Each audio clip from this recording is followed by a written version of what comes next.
Introdução. O propósito desta gravação é comentar e condensar um dos livros mais assombrosos jamais escritos. Pense e Fique Rico, de autoria de Napoleon Hill, que tem exercido influência na vida, realizações e fortunas de mais pessoas do que qualquer outro livro jamais publicado.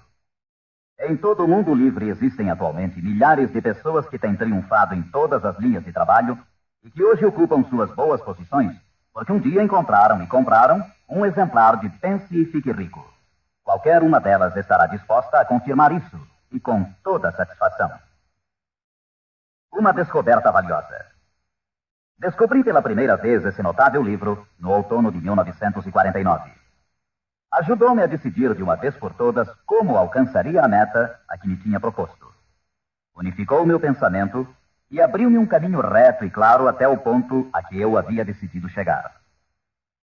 Um de meus melhores amigos, que encontrou o livro há anos, ficou tão fascinado pelo seu conteúdo que permaneceu em casa durante 3 dias, lendo e meditando acerca das ideias ali expostas. Depois, aplicou seus princípios e agora ocupa a posição mais alta dentro da indústria em que trabalha. Por outro lado, tenho estado nos escritórios de altos executivos e tenho escutado dirigentes de empresas famosos mundialmente, alguns com idade suficiente para serem meus pais. Todos eram unânimes em afirmar que, após terem lido Pense e Fique Rico, seus negócios passaram a caminhar muito melhor.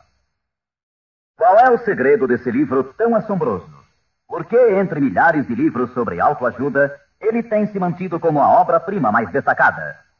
Creio que, para compreender o porquê, vocês teriam que conhecer Napoleon Hill tanto quanto eu. Com certeza, não foi ele o primeiro homem que se rebelou contra a pobreza e contra a interminável luta ante a falta de orientação que via em seu redor quando ainda era um rapaz. Nem tampouco foi o primeiro a escrever sobre a matéria, mas possuía 2 habilidades únicas, altamente desenvolvidas, que raramente são encontradas num homem. A primeira era a maneira como focalizava seu tema.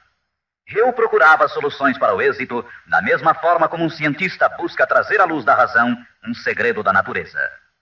Tratava de descobrir as formas do sucesso de igual maneira como Thomas Edison investigava os processos para chegar à luz elétrica, sem descanso, implacavelmente, até que a verdade, que sempre esteve ali, lhe foi revelada. Sua segunda virtude importante era a habilidade ou destreza para escrever sobre suas deduções, de tal forma que eram compreendidas intelectualmente num instante. Mas talvez o mais importante para este assunto em especial é que eram compreendidas também emocionalmente. O poder de modificar vidas. Quando alguém lê a última página de Pense e Fique Rico, já é um homem diferente. Um homem que se coloca de pé ao terminar a leitura e já começa a demonstrar as modificações que sofreu. Para ele, desapareceram as situações angustiosas, cheias de frustração e autoimpostas. Para ele, o caminho está livre. É um homem agora possuidor de uma singular capacidade de converter os sonhos em realidade, as ideias em fatos. O destino, a fatalidade, os maus efeitos das circunstâncias exteriores não mais o afetam. De passageiro do barco da vida, passou a capitão, traçando rumos e decidindo vidas. Para entender esse livro, temos inicialmente de compreender a realidade, o princípio ou filosofia que se estende como estrutura básica da obra. A menos que, seja o que for que você construa, esteja baseado na verdade, acabará com a estrutura caída e espalhada ao seu redor, como a armadura dos antigos guerreiros de Homero. O que não é baseado na verdade não pode sustentar-se. Não pode suportar a prova do tempo. A razão pela qual Pense e Fique Rico tem resistido à prova do tempo é porque repousa sobre uma base ampla e sólida, da qual se origina todo o sucesso do homem. O fato puro e imutável de que tudo começa com uma ideia. Um estado da mente. É uma filosofia baseada no fato de que a riqueza de qualquer classe começa com o que o autor chama de estado da mente. Pode-se começar sem nada mais que pensamentos, ideias, planos organizados ou algo semelhante. Os pensamentos são fatos. Fatos incrivelmente poderosos quando se agregam a propósitos, persistência e um desejo ardente de transformá-los em objetos materiais ou riqueza, considerando como tal aquilo que você pode desejar. Os sábios têm dito desde há muitos séculos, e há pouco Charles Asserami escreveu: a verdade é que a mente humana é um organismo tão real como qualquer músculo do corpo, mas muito maior em força e potencial, e assim como a fibra muscular pode reforçar-se para conseguir conquistas incríveis. Assim, pois, esta é a verdade na qual se baseia Pense e Fique Rico. Se você sabe o que quer, e se o quer com força suficiente para alcançar o tipo de persistência que não se pode conter, com toda certeza você conseguirá o seu ideal. Controlando sua mente, você controlará seu destino aqui na Terra. 2 passos para o sucesso. Tendo em vista os princípios acima, falaremos adiante sobre os famosos 13 passos rumo à riqueza, tal como Napoleon Hill menciona em sua obra, lembrando sempre que riqueza é qualquer coisa que você possa desejar. Entretanto, antes peço permissão para fazer 2 indicações importantes. A primeira é que é necessário ter-se em mãos um caderno de anotações, todas as vezes em que se ouvir esta gravação, a fim de anotar os pontos mais importantes. A segunda é que esta gravação foi idealizada para seu uso pessoal, acompanhando sua própria e estimulante jornada. Usar esta gravação para um grupo resultará apenas em auxílio temporário. Assegure-se de ter seu próprio exemplar, a fim de ouvir estas orientações, vez por outra, nos momentos especiais em que se sentir fora de rota. E agora, os 13 famosos princípios de Napoleon Hill. Primeiro princípio: desejo. Ponto de partida para todo sucesso. Primeiro passo para a riqueza. É aqui, precisamente aqui, que frequentemente tropeçamos num obstáculo. Algumas pessoas dirão: sei o que quero, mas como consegui-lo? Mais tarde, entraremos na questão da dúvida, mas de uma vez por todas esclareçamos se é possível ou não alcançar-se o que se deseja com toda a alma. Creio que Emerson expressou-se muito bem quando escreveu: nada existe pelo capricho da natureza. O fato de existir um desejo indica que os meios para realizá-lo existem na mesma criatura que o sente. Em outras palavras, não poderíamos ter um desejo sem que sua satisfação não fosse possível. Cada um de nós tem uma espécie de guia em seu interior, e nossos desejos se modificam segundo nossa capacidade e inclinação. Não importa o que você deseja, se o quer com toda a sua alma. Você o conseguirá, pois é inevitável.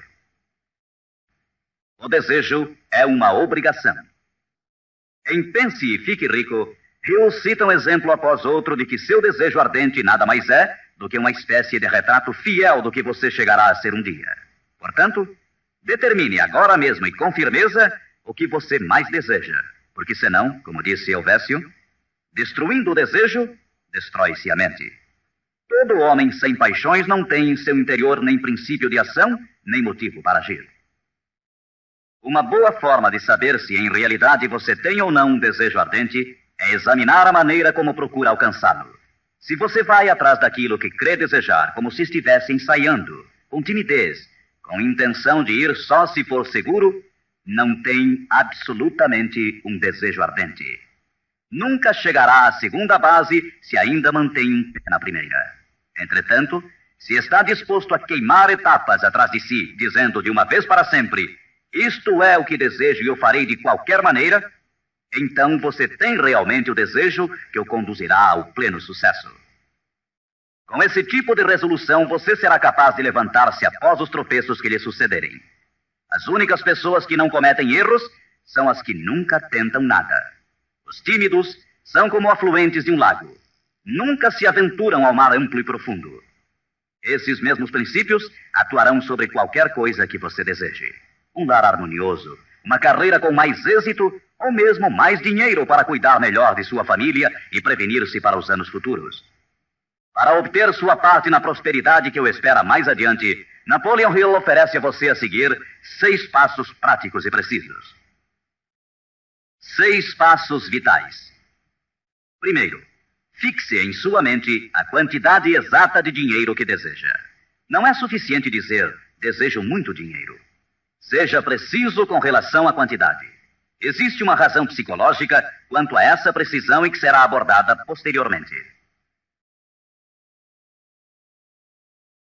Segundo, determine com exatidão o que se propõe a dar em troca do dinheiro que deseja. Não é possível obter-se algo a troco de nada. Terceiro, estabeleça a data concreta em que terá todo o dinheiro que deseja. Quarto, idealize um plano definido para levar a cabo o seu desejo e dê início imediatamente. Quinto, coloque todas essas ideias no papel. A quantidade de dinheiro que deseja, o que dará em troca, a data exata e descreva claramente o plano idealizado. Sexto, leia sua manifestação escrita em voz alta pelo menos 2 vezes ao dia. Uma vez, imediatamente antes de deitar-se à noite, e outra, ao levantar-se pela manhã. Enquanto lê, sinta-se, veja-se e creia-se como se já tivesse o dinheiro, ou seja, qual for o seu objetivo.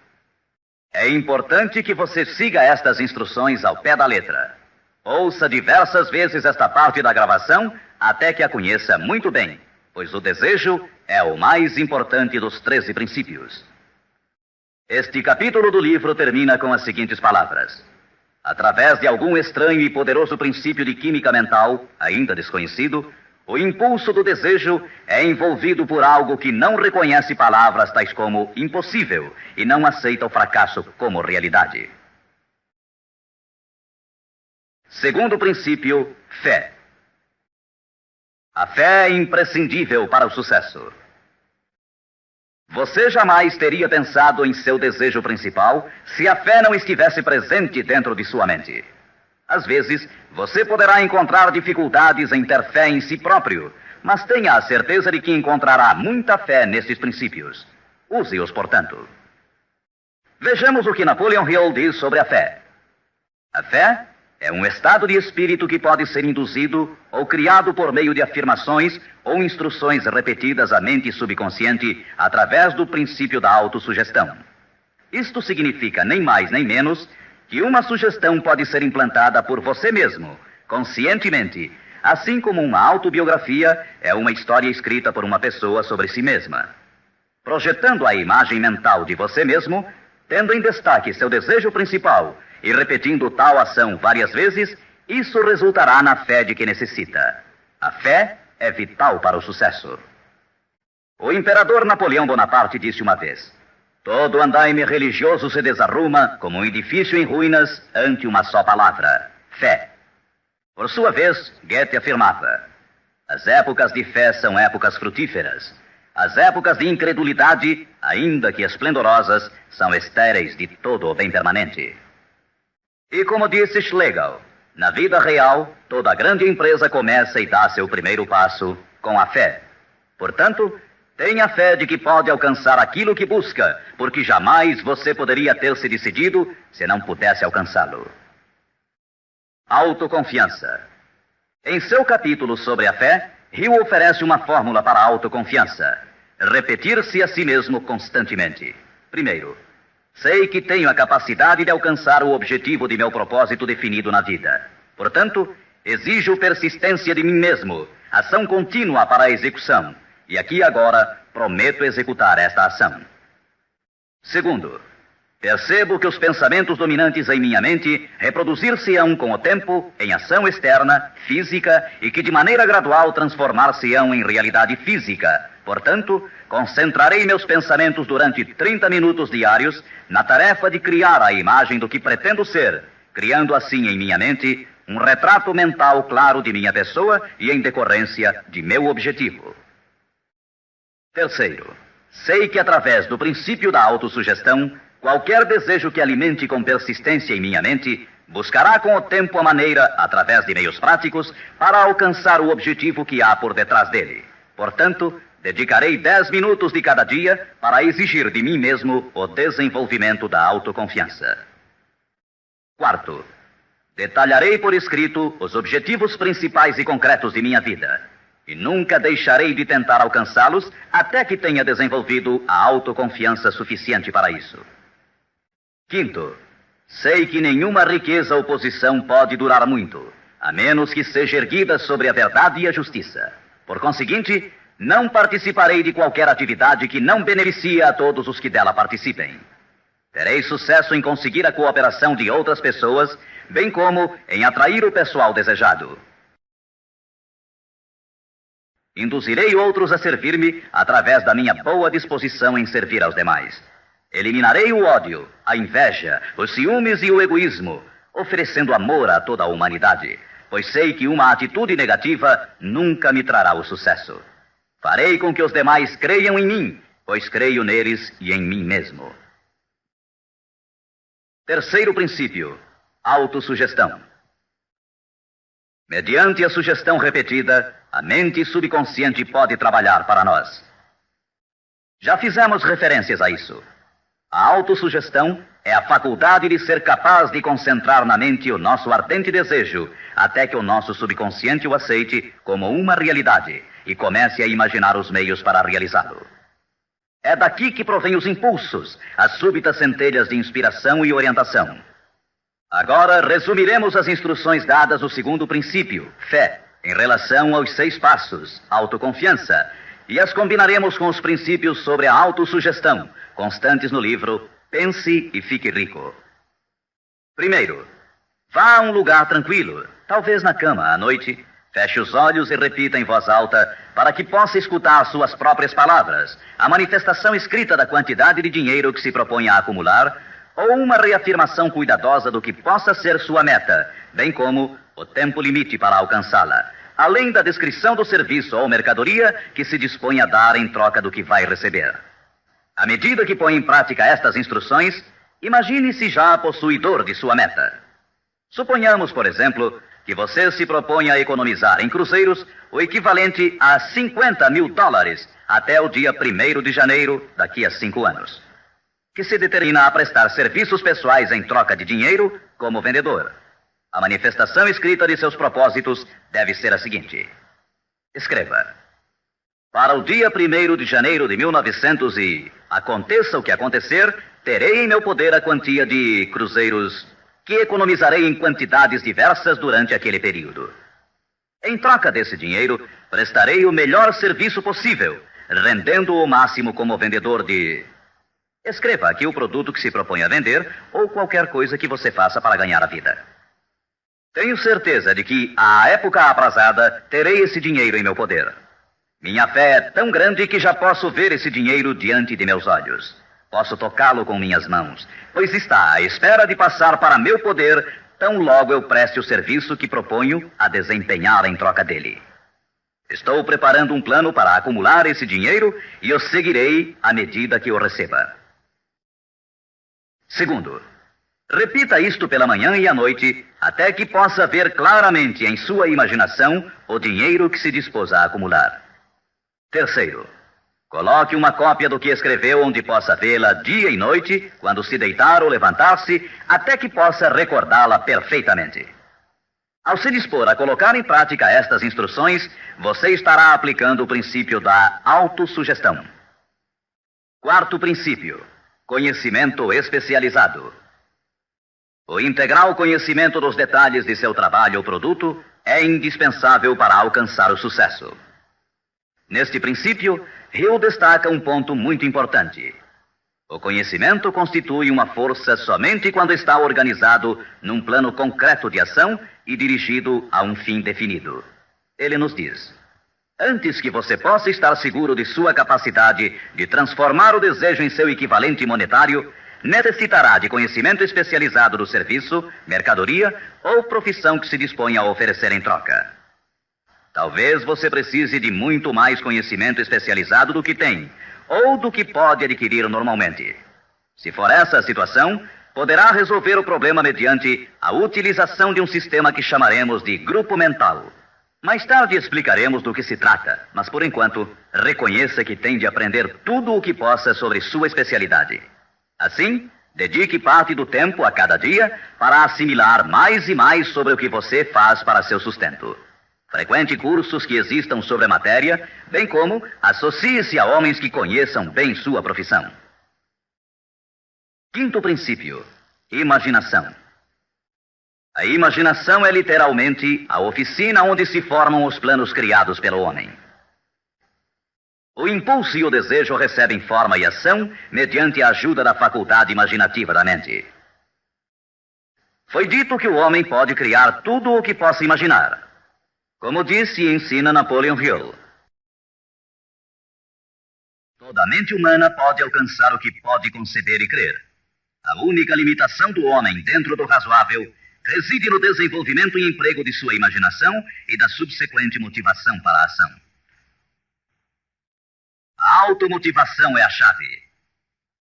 Os maiores dirigentes de negócios, indústrias e finanças, os grandes artistas, músicos, poetas e escritores chegaram a ser os melhores porque desenvolveram a força da automotivação. Enquanto você desempenha seu trabalho diário, pense constantemente nos meios pelos quais poderia realizá-lo melhor, com maior eficácia. Pense nas modificações inevitáveis. Podem ser feitas agora? Se você sente limitações, lembre-se das palavras do famoso arquiteto Frank Lloyd Wright. A raça humana construiu com mais grandeza quando maiores eram as limitações e, portanto, quando mais era necessária a imaginação para construir. As limitações parecem ter sido sempre as melhores amigas da arquitetura. Quando você construir seu futuro partindo desse ponto de vista, não se preocupe com as limitações. Recorde que estas podem ser suas melhores amigas, posto que requerem imaginação, se tivermos que nos levantar acima delas. E como disse Beecher, a alma sem imaginação é como um observatório sem telescópio. Sexto princípio: planejamento organizado. Para obtermos sucesso em um empreendimento que decida nossa vida, devemos ter planos perfeitos. Se você já decidiu qual é o seu desejo, qual é a sua meta, organizemos agora um plano para sua realização, de acordo com um programa. Citarei novamente: pense e fique rico. Você já sabe que tudo o que o homem cria ou adquire começa sob a forma de desejo. Transforma-se depois, do abstrato ao concreto, na oficina da imaginação, onde se criam e se organizam planos para sua transição. Você tem que ter um plano. Anteriormente, foram lhe dadas instruções para adotar 6 passos práticos e definidos como seu primeiro movimento para traduzir o desejo que você possa ter em seu equivalente físico. Um daqueles passos era a formulação de um plano prático, concreto, através do qual aquela transformação pudesse ser efetuada. Primeiro, alie-se com uma ou mais pessoas, tantas quantas necessitar, para criar e pôr em prática seu plano ou planos para o acúmulo de dinheiro que marcou como sua meta, fazendo uso do princípio da reunião de inteligências. É o grupo mental, e isso é muito importante. Segundo, antes de formar seu grupo mental, decida quais as vantagens e benefícios que pode oferecer individualmente aos membros do grupo que a formam em troca de sua cooperação. Ninguém trabalhará de forma indefinida, sem alguma forma de compensação, ainda que esta não seja em dinheiro. Terceiro, reúna-se com os membros de seu grupo 2 vezes por semana, pelo menos, e com maior frequência, se possível, até que tenham aperfeiçoado o plano ou planos para a concepção de sua meta.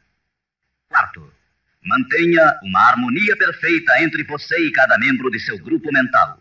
Tenha em vista 2 fatos. Primeiro, você está comprometido em um empreendimento de importância básica. Para obter sucesso, tem que ter planos perfeitos.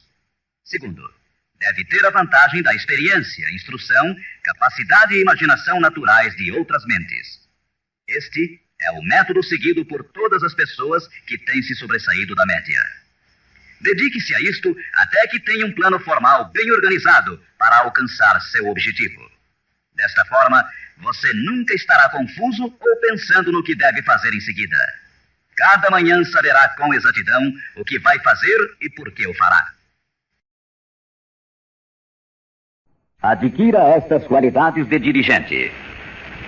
É neste capítulo de Pense e Fique Rico que Hill nos fala das características que deve ter o homem que dirige. Primeiro, determinação. Segundo, autocontrole. Terceiro, acurado senso de justiça. Quarto, exatidão nas decisões. Quinto, precisão nos planos. Sexto, hábito de fazer mais do que recebe como pagamento. Sétimo, personalidade agradável. Oitavo, simpatia e compreensão. Nono, domínio do detalhe. Décimo, boa disposição para assumir toda a responsabilidade. 11º, sentido de cooperação. O capítulo sobre planejamento organizado é um dos mais importantes do livro. Basta dizer que um homem sem plano é como um barco sem rumo. Não tem para onde ir e sofrerá um desastre quase inevitavelmente. 7º princípio, decisão. A demora, o oposto da decisão, é um inimigo que todo homem tem que vencer. A análise minuciosa de mais de 25 mil homens e mulheres que experimentaram fracassos revelou que a falta de decisão estava na cabeça da lista das 30 causas principais do fracasso. A análise de várias centenas de pessoas que haviam acumulado fortunas superiores a $1 milhão demonstrou o fato de que cada um deles tinha o hábito de tomar decisões com rapidez e lentamente modificá-las à medida que houvesse necessidade de uma alteração. As pessoas que fracassaram em acumular dinheiro, sem exceção, quase sempre tinham o hábito de tomar decisões com lentidão e depois modificavam-nas com rapidez e frequência. Ter um objetivo concreto torna mais fácil a tarefa de tomar decisões rápidas. Entre os inúmeros exemplos citados por Hill, um dos mais conhecidos é o caso de Henry Ford. Uma das qualidades mais destacadas daquele industrial era seu hábito de tomar decisões concretas com rapidez e depois modificá-las com calma. Esse modo de ser era tão pronunciado em Ford que lhe deu reputação de obstinado. Foi essa aptidão que o impulsionou a continuar fabricando seu famoso modelo T, o automóvel mais feio do mundo, mas naquele tempo o mais prático, apesar de todos os seus assessores e alguns dos compradores insistirem para que ele o modificasse. Talvez Ford tenha demorado muito em fazer as alterações, mas o resto da história é que sua firmeza de decisão produziu-lhe uma enorme fortuna, sem que fosse necessário modificar o modelo, e seguramente a companhia hoje não está pior por isso. Quando você tiver uma ideia, apegue-se a ela. As pessoas que fracassam, em sua maioria, geralmente se influenciam com facilidade pela opinião dos demais, deixando-se inclinar sem dificuldades. Permitem que os jornais e falatórios dos vizinhos pensem por elas, mesmo sabendo que as opiniões são as mercadorias mais baratas da terra. Siga seu próprio conselho ao colocar em prática os princípios aqui descritos, tomando suas próprias decisões e seguindo-as. Não faça confidências a ninguém, exceto aos membros do seu grupo mental, e tenha muito cuidado na seleção desse grupo, escolhendo somente aqueles que simpatizem e harmonizem totalmente com seus propósitos. Os amigos íntimos e familiares, ainda que isto não signifique que o façam constantemente, atrapalham com suas opiniões e, às vezes, por causa do ridículo. Milhares de homens e mulheres arrastam consigo complexos de inferioridade durante toda a vida, porque alguma pessoa bem intencionada, mas ignorante, destruiu toda a sua confiança através de opiniões ou expondo-as ao ridículo. Se uma decisão merece algo, você deve agarrar-se a ela até que a tenha desenvolvido completamente. 8º princípio, persistência. A força de vontade e o desejo, adequadamente combinados, constituem uma dupla irresistível. Segundo Hill, persistência é como a força de vontade e combina-se com o homem como o carvão ao aço. Em inumeráveis casos, a persistência tem sido a única diferença entre o sucesso e o fracasso. É a falta dessa qualidade, mais do que qualquer outra, que impede a grande maioria de triunfar. Tentam algo, mas tão logo o caminho se torna áspero, desistem. A experiência com milhares de pessoas tem demonstrado que a falta de persistência é uma fraqueza comum à maioria das pessoas. É um defeito que pode ser vencido pelo esforço. Se você quer realizar um determinado desejo, tem que formar o hábito da persistência. As coisas parecerão difíceis. Será como se já não houvesse razão para continuar. Tudo em você dirá que deve renunciar, que deixe de tentar. É precisamente então quando os homens se distinguem dos meninos. É aqui, exatamente quando se percorre essa distância extra e se continua adiante, que os horizontes se aclaram e os primeiros sinais da abundância que há de ser sua pela persistência começam a ser vistos. Com a persistência virá o sucesso. A persistência pode ser cultivada. A persistência é um estado mental, portanto, pode ser cultivada. Como todos os estados da mente, a persistência se baseia em causas definidas, e entre elas encontramos as seguintes. Primeira, unidade de propósito, saber o que se quer. Segunda, desejo, Terceira, confiança em si mesmo. Quarta, unidade de planos. Quinta, conhecimento preciso, saber que seu plano é firme. Sexta, cooperação. A simpatia, a compreensão e a cooperação harmoniosa dos demais tende a desenvolver a persistência. Sétima, força de vontade. Oitava, hábito. A persistência é resultado direto do hábito. Nono princípio, usar a força de seu grupo mental. Duas mentes que se unem nunca deixam de criar uma terceira força, invisível, intangível, que pode ser comparada a uma terceira mente. É neste capítulo que Hill descreve a importância de formar-se um grupo de pessoas que simpatizem com o seu desejo. Esse grupo mental pode ser integrado de 2 ou mais indivíduos que, eventualmente, possam ter planos semelhantes. Com a decorrência das reuniões, você perceberá muitas vezes, ao estar discutindo algo com outra pessoa, que de repente surgem-lhe boas ideias, que são resultado dessa associação. Ideias que nunca apareceriam sem ela. O mesmo sucede com a outra pessoa. Estimule seu pensamento. Grande quantidade de boas ideias tem brotado de mentes individuais como resultado de participação em grupo. Associar-se a pessoas para formar o grupo mental não deve ser confundido com o fato de deixar que outros pensem por você, mas é estimular seu próprio pensamento através da associação com outras mentes. Ninguém sabe tudo. Quanto mais afins sejam as mentes reunidas, mais informações interrelacionadas estarão disponíveis. As grandes ideias são uma combinação de informações análogas. Assim, você deve escolher os membros de seu grupo com cuidado. Assegure-se que sejam pessoas que você respeita e que trabalhem conscientemente. Todos se divertirão muito e alcançarão suas metas muito antes. 10º princípio, entusiasmo. O entusiasmo provém da canalização de todas as energias corporais em termos positivos e louváveis. É neste capítulo que Napoleon Hill descreve a importância da mulher. A mulher que quase sempre auxilia o homem que luta pela consecução de metas meritórias. A opinião de Hill é de que praticamente todo dirigente é homem cujos êxitos foram inspirados em grande parte por uma mulher. Quando as coisas andarem mal, e pode estar seguro que isso ocorrerá em algumas ocasiões, você ver-se-á abandonado até pelos que você pensava que eram seus amigos. Mas se você conseguiu uma boa mulher, nunca estará só. Ela sempre o impulsionará a recomeçar uma e outra vez se necessário, e lhe dará um novo entusiasmo que nasce de sua fé em você. Ter alguém a quem amar é ter alguém com quem compartilhar seu êxito e realizações, que lhe felicite com o elogio que todos necessitamos de vez em quando. Um homem pode chegar a triunfar sem sua esposa e sem filhos, mas a plenitude da alegria se obtém através deles. Cuide de sua esposa e filhos como de seu maior tesouro. 11º princípio, a mente subconsciente. A mente subconsciente consiste em um campo de consciência no qual são classificados e registrados todos os impulsos do pensamento que chegam à mente objetiva através de qualquer dos 5 sentidos. Da mente subconsciente, você pode aproveitar ou tirar os pensamentos como quem tira cartas de um arquivo. Ela recebe e arquiva impressões sensoriais ou pensamentos independentemente de sua natureza. Você pode semear à vontade em sua mente subconsciente qualquer plano, ideia ou propósito que deseje traduzir em seu equivalente físico ou monetário. O subconsciente atua primeiro sobre os desejos dominantes que se mesclaram, como as emoções, como a fé. Sua mente subconsciente trabalha dia e noite. Mediante um procedimento ainda desconhecido para o homem, a mente subconsciente toma da inteligência infinita poder para transformar de maneira espontânea o desejo próprio no seu equivalente físico, usando sempre os meios mais práticos mediante os quais pode alcançar seu fim.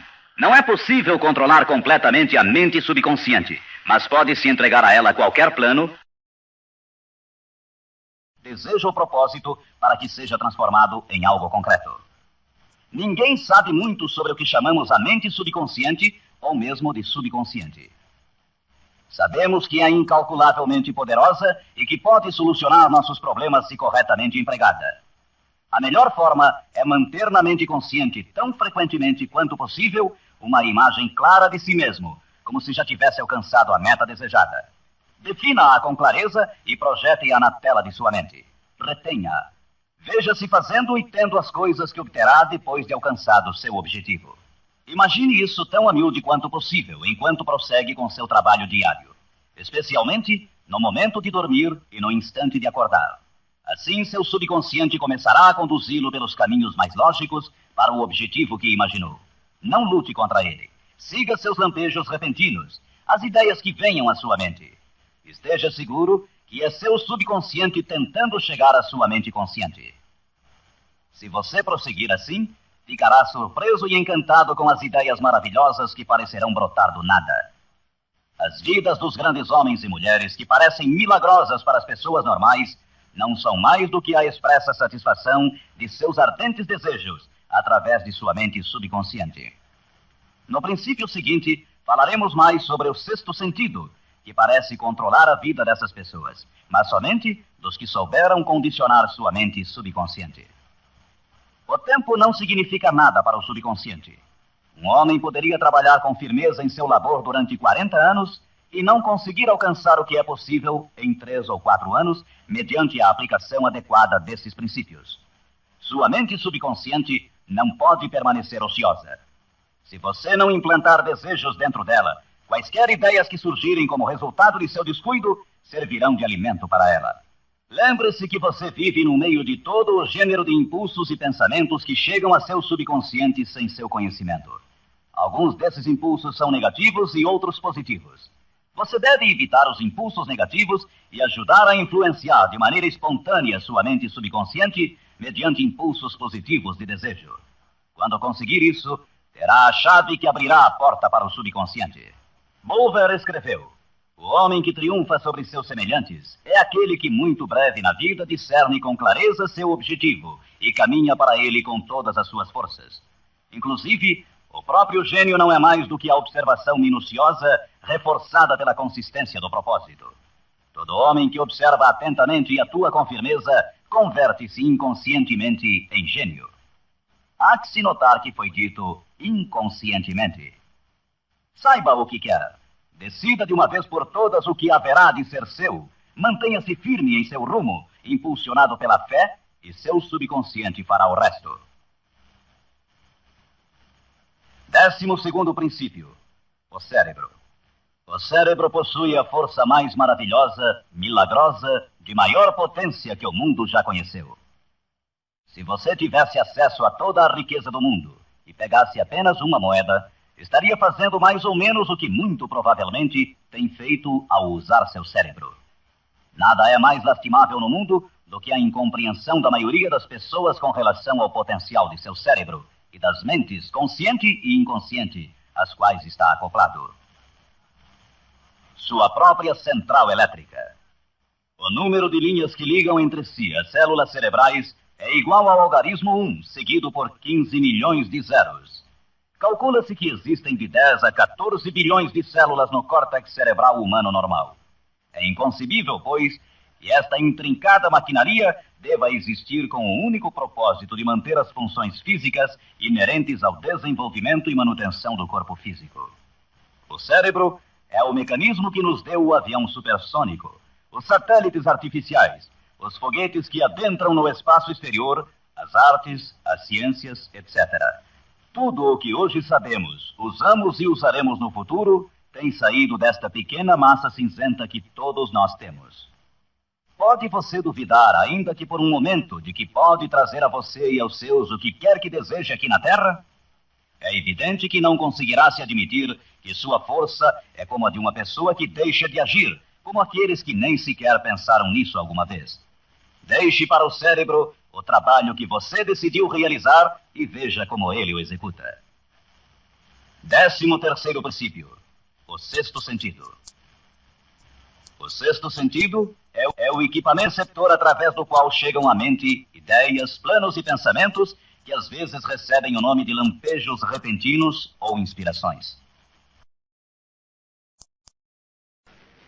O sexto sentido pode ser descrito como sendo o sentido através do qual a inteligência infinita pode e efetivamente se comunica com o indivíduo de maneira espontânea e sem esforço algum por parte deste. Eis aqui a base desta filosofia. só pode ser assimilada, compreendida e aplicada depois de dominados os primeiros 12 princípios. O sexto sentido é aquela parte da mente subconsciente que nos referimos como imaginação criadora e desafia qualquer descrição. Por outro lado, torna-se difícil explicar o que seja para qualquer pessoa que não tenha dominado os demais princípios desta filosofia, o que estes princípios representam, porque falta a essa pessoa o conhecimento e a experiência com os quais possa comparar o sexto sentido. Este sentido pode ser adquirido. O sexto sentido não é algo que possa ser ligado e desligado à vontade. A capacidade de empregar essa enorme força chega pouco a pouco, através da aplicação dos outros princípios que esboçamos. Muitos indivíduos adquirem um conhecimento prático do sexto sentido antes dos 40 anos de idade. Entretanto, com maior frequência é adquirido depois de bem passados os 50, porque as forças espirituais com as quais está intimamente ligado o sexto sentido geralmente não amadurecem e chegam a ser utilizadas, senão através de vários anos de meditação, de autoanálise e de pensamentos corretos. Todavia, nada nos impede que comecemos a desenvolvê-lo desde agora, aplicando com entusiasmo os princípios que foram expostos até aqui. Lembre-se disto. O homem nada pode criar que não tenha gerado antes sob a forma de um impulso de pensamento, que vai se traduzindo em equivalente físico, ainda que seja pensamento espontâneo ou involuntário. Finalmente, recorde-se sempre deste conselho. Afaste o temor de sua mente, concentrando-se na imagem mental de sua meta, seu maior desejo, e vença. O que vários homens famosos acharam desta mensagem. Agora, quero mencionar que Pense e Fique Rico tem recebido a entusiasta aprovação de muitos dos maiores homens que existiram. Todos esses grandes homens aplaudiram e usaram os princípios de Napoleon Hill. Citarei somente alguns. Os presidentes dos Estados Unidos, William Howard Taft e Woodrow Wilson. F.W. Woolworth mencionou que havia aumentado muito sua cadeia de armazéns aplicando muitos destes princípios. Robert Dollar, que construiu uma grande companhia de navegação, escreveu: se há 50 anos tivesse usado esta filosofia, imagino que poderia ter feito tudo o que fiz na metade do tempo. Tenho esperança que o mundo a descubra e o recompense. Samuel Gompers disse: o domínio destes princípios é uma apólice de seguro contra o fracasso. John Wanamaker, o príncipe dos comerciantes, escreveu: sei que seus fundamentos são reais, porque os tenho aplicado em meu negócio há 30 anos. Também o aplicaram George Eastman, o maior fabricante de câmaras fotográficas do mundo, Thomas Edison, Luther Burbank, Theodore Roosevelt, E.M. Statler, John Rockefeller e muitos mais. Como é óbvio imaginar-se, as opiniões destes homens não poderiam ser compradas com todo o dinheiro do mundo.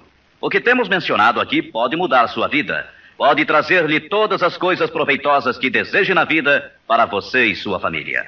Afaste-se da média, do medíocre e enderece seu rumo de acordo com os sonhos de seu coração. Estes 13 princípios não o decepcionarão nunca enquanto você os empregar. Sua grande oportunidade pode estar precisamente onde você se encontra agora. Siga estas instruções fielmente e o resultado aparecerá diante de você. A última recomendação de Napoleon Hill: não procure a oportunidade longe, mas sim a reconheça e aproveite-a onde você se encontra.